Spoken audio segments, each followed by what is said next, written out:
Satyabhama Institute of Science and Technology, Chennai. Satyabhama Institute of Science and Technology, Chennai.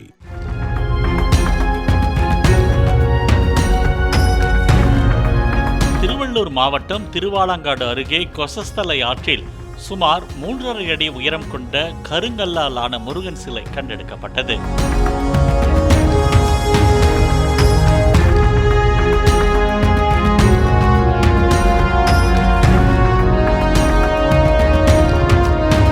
Tiruttani வட்டாட்சியர் அலுவலகத்தில் வைக்கப்பட்டுள்ள சிலை எந்த காலத்தை சேர்ந்ததென அதிகாரிகள் ஆய்வு நடத்தி வருகின்றனர்.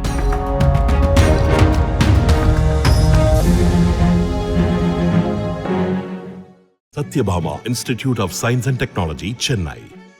Satyabhama Institute of Science and Technology, Chennai.